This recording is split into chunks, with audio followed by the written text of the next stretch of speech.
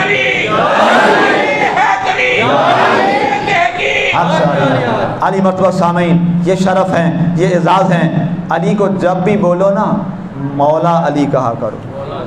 کیا کہا کرو؟ مولا علی کہا کرو۔ کسی کو تکلیف ہوتی ہے تو اس میں ہمارا کیا قصور ہے؟ اس میں ہمارا کیا قصور ہے؟ یونیورسٹی میں ایک دفعہ مجھے ایک پروفیسر صاحب نے کہا، میں یونیورسٹی لائف میں بھی شلوار قمیض پہنتا تھا، پوری یونیورسٹی ڈاکٹریٹ تک پی ایچ ڈی تک میں نے شلوار قمیض یونیورسٹی میں پہنی ہے، پہن سکتے ہیں، میں ویسے اپنی بات بتا رہا ہوں۔ تو ایک دن پروفیسر صاحب نے ایک بات کی کہ جناب آپ کو ہم نے ہمیشہ شلوار قمیض میں دیکھا ہے، آپ کبھی دوسرے کپڑوں میں نہیں آتے۔ میں نے کہا جی استاد گرامی بات یہ ہے اگر باقیوں کو ننگے کپڑے میں آنے کی اجازت ہے تو مجھے پورے کپڑے میں آنے کی اجازت ہونی چاہیے۔ آگے بڑھیے بھائی، کسی کو تکلیف ہوتی ہے تو اس میں ہمارا کیا ہے؟ ہم نے کیا کرنا ہے؟ ہم نے تو کیا کہنا ہے؟ مولا علی۔ ایک بہت بڑے احباب تھے ہمارے، وہ بہت یہ جملہ کہتے تھے، ایک دن ان کی زبان سے میں نے سنا وہ کہہ رہے تھے مولا علی۔ میں کہا جناب آپ کو کیا ہو گیا؟ ہم تو مولا علی کہتے تھے، آپ ہمیں کہتے تھے یہ شرک ہے، اب آپ نے بھی کہنا شروع کر دیا۔ میں فرقہ واریت کی ہوا نہیں دیتا، نہ نام لیتا ہوں، میرا یہ منصب نہیں ہے اور نہ میں اس کو پسند کرتا ہوں۔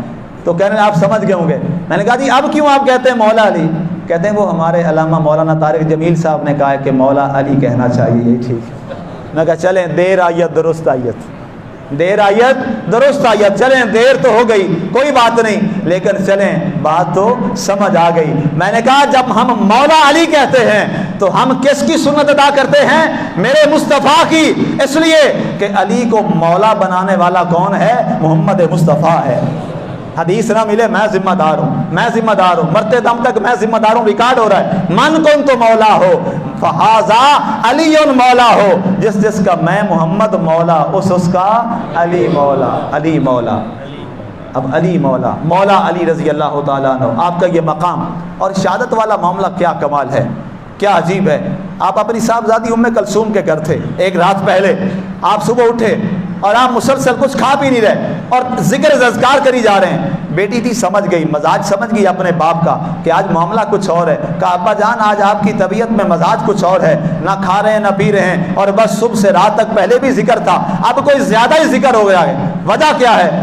کہا بیٹی کچھ نہیں ہے۔ کہا نہیں، بیٹیوں سے پھر محبت ہوتی ہے۔ بیٹی نے بڑا مشہور کیا، کہا بیٹی کسی کو بتانا نا رات کو محمد مصطفیٰ خواب میں تشریف لائے تھے، رات کو تشریف لائے تھے اور فرما رہے تھے علی ہم تیرے بڑے مشتاق ہیں، اب ہمارے پاس آ جاؤ، اب ہمارے پاس آ جاؤ۔ اور میری داڑھی سے حضور مٹی کو جھاڑ رہے ہیں، تو کہا پھر اس کی بابا کیا تعبیر ہے؟ فرمایا تعبیر یہی ہے، اب ہم اپنے آقا کے پاس جا رہے ہیں۔ یہ ایک رات پہلے یہ بات فرمائی، اور اگلے دن فجر کی نماز میں یہ والا معاملہ ہو جاتا ہے، یہ صورتحال ہو جاتی ہے، اور اس منافق نے جس کا نام تھا عبد الرحمن ابن ملجم، اس نے آپ پر نیزہ مارا، اور کہاں سے مارا ہے؟ بیک سے مارا ہے۔ اور حضرت علی نے وصال سے، شہادت سے پہلے یہ بات کی تھی، فرمایا میں نے اپنے رب سے ایک دعا مانگی تھی، شکر ہے علی کی رب نے وہ دعا بھی قبول فرمائی۔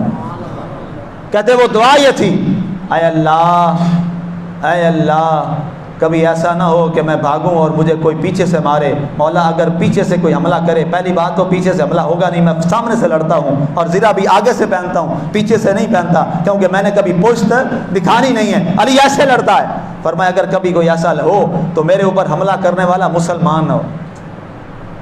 فرمایا شکر ہے عبد الرحمن مسلمان نہیں ہے، منافق ہے۔ بتا دیا گیا فلاں شخص ہے، فرمایا منافق ہے۔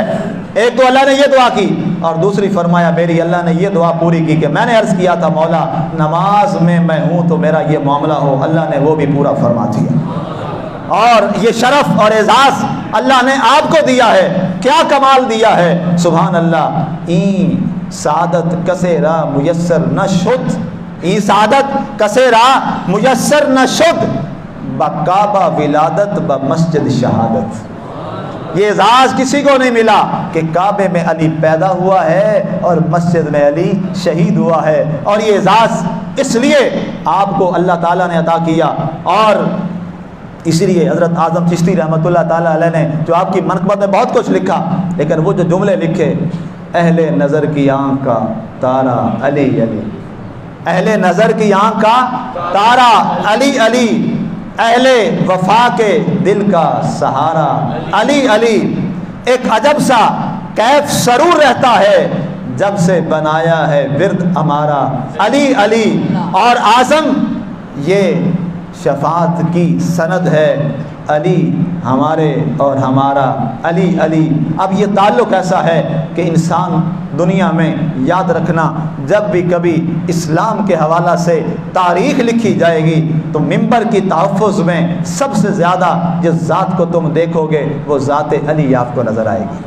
اور سامعین، آخر میں ایک دو باتیں میں سمجھاؤں، چونکہ آخری ہو سکتا ہے یہ آخری جمعہ بھی ہو، تو فطرانہ کے حوالہ سے میں بات عرض کر دوں کہ اللہ کے نبی صلی اللہ علیہ وسلم نے فطرانے کے حوالہ سے جو حکم فرمایا ہے وہ 4 چیزیں ہیں، وہ غور سے سن لیجئے۔ آپ علیہ السلام نے فرمایا نصف سا گندم، نصف سا جو، حدیث میں لفظ آئے ہیں ہنتا، ہنتا کہتے ہیں گندم کو، نصف سا گندم اور جو، اور 1 سا کھجور، اور زبیب، زبیب کہتے ہیں کشمش کو۔ تو اب نصف سا جو گندم ہے وہ بنتی ہے 1 کلو 633 گرام۔ یہ ذرا غور سے سن لیں، کیونکہ یہ جو میں فطرانے کا اعلان کرنے لگا ہوں یہ آپ سب کے لیے بڑا عجب سا ہوگا، اور آپ کے لیے ایک دفعہ شاید حیران کرنے والا بھی ہوگا اور پریشان بھی ہوگا، کیونکہ میں حدیث کی روح سے اعلان کرنے لگا ہوں۔ میں سننے سنائے پہ عمل کرنے والا نہیں ہوں، میرا جو مزاج ہے اپنی تحقیق کا میرا ایک مزاج ہے۔ اب سرکاری سطح پر آپ نیٹ پہ چیک کر سکتے ہیں، گوگل پہ جا کے، اور وہاں سے آپ دیکھ سکتے ہیں، پاسکو کی ویب سائٹ ہے پوری، وہاں سے میں نے آج کا ریٹ چیک کیا ہے۔ سندھ کا ریٹ 4000 ہے، اور پنجاب کا جو ریٹ ہے وہ 3900 ہے۔ گندم کا جو ریٹ ہے وہ کتنا ہے؟ 3900۔ اس لحاظ سے گندم 1 کلو 633 گرام جو ہے اس کی مالیت بنتی ہے 160 روپے۔ وہ کتنی بنتی ہے؟ 160 روپے۔ یہ کم سے کم ہے، اور جو زیادہ سے زیادہ ہے وہ بن رہا ہے کشمش کے حساب سے، اور وہ بن رہا ہے آپ کا 12000 روپیہ۔ کتنا بن رہا ہے؟ 12000 روپیہ۔ اب 160 کم سے کم فطرانہ ہے، کم سے کم فطرانہ جو ہے وہ کتنا ہے؟ 160، اور یہ جاتا ہے 12000 تک۔ اس میں آپ جو دے سکتے ہیں یہ آپ کی اپنی مرضی ہے، اس میں اسلام نے آپ کو قید نہیں کیا، لیکن کم سے کم جو مقدار ہے وہ بتانا میرے اوپر فرض اور ضروری ہے، اس لیے کہ گھر میں کئی افراد ہوتے ہیں، ہو سکتا ہے اگر 300 بتایا جائے 250 بتایا جائے جو چل رہا ہے، میں نے مجھے بہت سے لوگوں نے میسج بھیجے کہ جی 300 چل رہا ہے، 320 چل رہا ہے، اخباروں میں آیا ہے، میں نے کہا میں دین اخباروں سے نہیں پڑھتا، میں تو دین حدیث رسول سے پڑھتا ہوں یا قرآن سے پڑھتا ہوں، ٹھیک ہے، میرا معیار اخباریں تو نہیں ہے جی، ٹھیک ہے، حدیث جو ہے وہ یہ ہے۔ آپ سے کوئی پوچھ بھی سکتا ہے کہ جناب آپ نے یہ کیسے کیا، تو آپ کو یاد ہونا چاہیے نصف سا گندم اور جو اور 1 سا کھجور اور کشمش، اور انٹرنیشنل پیمانے کے مطابق نصف سا جو ہے وہ 1 کلو 633 گرام بنتا ہے، اور پنجاب کے لحاظ سے اس کی رقم بنتی ہے 160 روپے۔ یہ کم سے کم فطرانہ ہے، زیادہ آپ جتنا دے سکتے ہیں، آپ نے اللہ کو توفیق دی، آپ نے جس کو وہ ادا کرے۔ اور اس کے بعد انشاءاللہ ہمارے جامع مسجد غازیہ میں جو عید الفطر کی نماز ہے انشاءاللہ وہ 7:30 پہ 7:30 بجے انشاءاللہ ادا کی جائے گی۔ وما علینا الا البلاغ المبین۔